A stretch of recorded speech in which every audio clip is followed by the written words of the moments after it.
Hi there, the name of this video is pretty much a giveaway. We're going to turn colorful images into black and white images. But the cool thing is we're going to have lots of control about how it goes black and white. Same with this one, black and white it. Okay, color, black and white. We're even going to add a tint to recolor it. All right, exciting times. Let's get into it in Photoshop. Okay, so to get started, let's file open.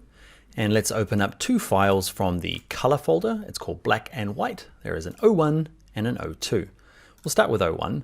Now there's a few ways in Photoshop to make things black and white. The best way, in my opinion, is under adjustments. There's a slider here. Okay, this one here called black and white. Second row down, third one in. Click on that. Again, it's this non-destructive layer, which is cool because you can turn it on and off. And up here, okay, depending on what you last did, okay, you might set it back to default and it's made it black and white. Now, what's cool about this is that it is adjustable. So if I turn this eyeball off, you'll see that this is kind of considered reds, right? But let's say when I convert it to black, it's this gray, but say I want it to be darker. The reds, I can drag this way. You can see you can kind of like, you got more control about it going black and white rather than going full black and white and then trying to fix it with something like levels. You've got this kind of full control here. So you just go through and decide like how you want this thing to do. So let's say I find that too dark. So I'm just going to raise the reds. Okay, I want this color here. What color is it? It is like a cyan. So I'm going to grab the cyan to try and make it lighter. I'm trying to make it a little bit more monochromatic, I guess. So you just work your way through until you find something you're happy with. Now, one little tip for you is this option here. Okay, if you hover above it, it's got a terrible name. Okay, it's got this drag an image and modify slider.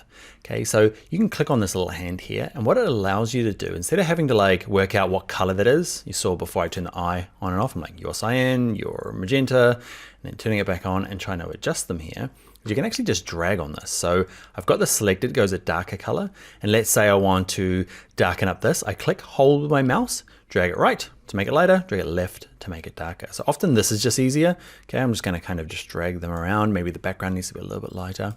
So it picks the colors for you. Say this guy here, I want you to be a bit darker to match this. Now, obviously the colors are being used in more than one place. So you will find that, okay, you might have to rob this one and kind of deal with the consequences where the color's being used over here as well.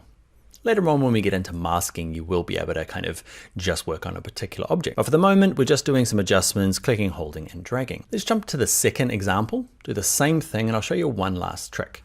So adjustments, we're gonna go to black and white.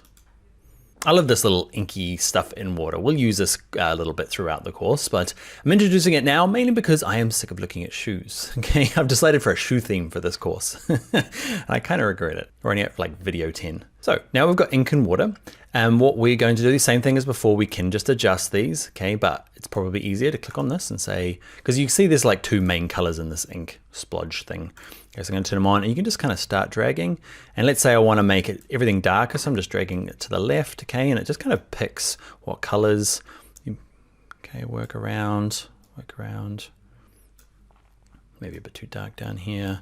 Okay, so that on art dragger thing is pretty cool. I can turn it off.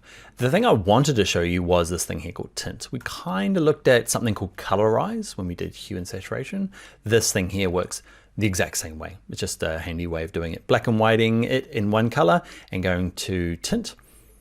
And this color here is the color it's been applied. So it's got the sepia old world color now. I can click on this and you can pick any color you like. So you drag this hue slider up and down to find the kind of color range you want. Let's say I want kind of a warm pink.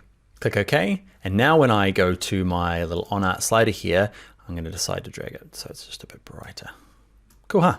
So it's a good way of, you're meant to be using it just to tint it, but we've totally colorized this thing here. So there's the extra little tip. And that is it. Black and whiting is pretty easy. You get a bit of control, a little bit of extra adjustment with this little slider, and you can tint it if you need to. And always, it's non-destructive, so this thing is just underneath, ready to go. You can delete this layer by clicking it, and see this little trash can down here? You can delete him. I'm super happy with myself, so I am going to leave it here, and yeah, I'll see you in the next video.